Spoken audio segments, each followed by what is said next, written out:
When my wife sat me down one evening, I expected maybe she wanted to talk about finances, family plans, or even a vacation. Instead, she looked me straight in the eyes and said with no shame, "I don't believe in one man anymore. I have 3 boyfriends." For a moment, I thought she was joking.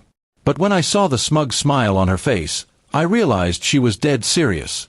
My chest tightened, but I forced myself to stay calm. I asked her if this was supposed to be a confession or a declaration. She shrugged and said, "It's just who I am now. I don't believe in monogamy anymore. If you can't handle it, that's your problem." Her words cut deeper than any knife could. I had loved her, sacrificed for her, and built a home with her. Now she was discarding all of that like it meant nothing. Instead of exploding in anger, I simply replied, "Okay." That single word seemed to confuse her. She had expected me to beg, cry, or fight, but I gave her none of that satisfaction. She tilted her head and asked, "That's it? Just okay?" I nodded and excused myself from the conversation. Inside, however, a storm was brewing. For days I pretended to live normally.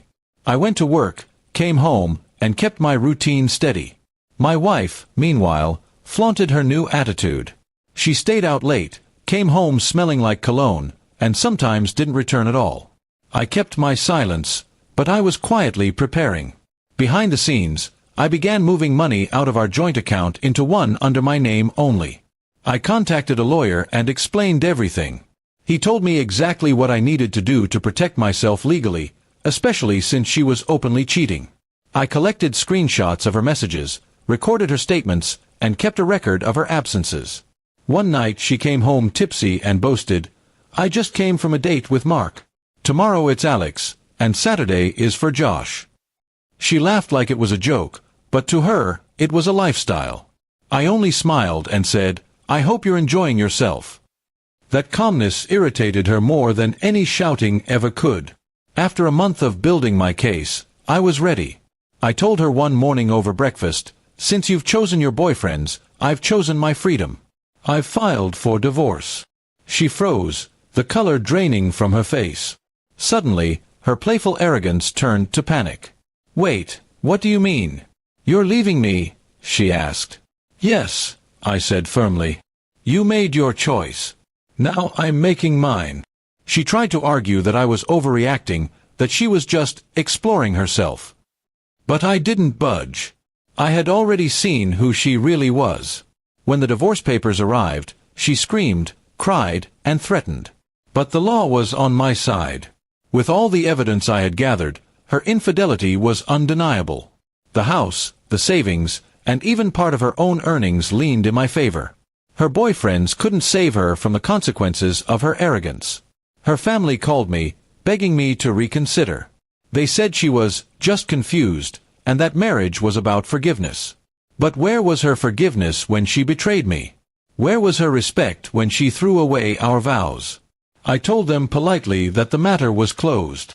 By the time the divorce was finalized, she was living in a rented apartment, struggling with bills. 2 of her boyfriends had already dumped her, leaving only one who treated her as nothing more than a fling. The glamorous life she thought she'd have was nothing but dust. Meanwhile, I flourished. I focused on my career, my health, and my peace of mind. Friends told me I seemed lighter, freer. I even started traveling, something she had always held me back from. Every new experience reminded me that I had made the right choice. Months later, she tried to reach out. Her message was desperate. "I made a mistake. Can we talk?" I stared at the text, then simply deleted it. She had made her choice when she proudly declared she had 3 boyfriends. Now she could live with it. I realized something important through this ordeal. Sometimes silence is the strongest weapon. I didn't fight, didn't beg, didn't humiliate myself. I just said, "Okay," and quietly built my way out.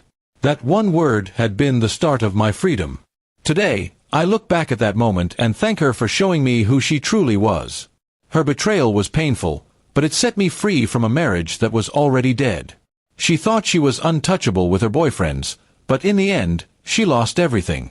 I walked away with my dignity, my peace, and a future she could never ruin again. 1.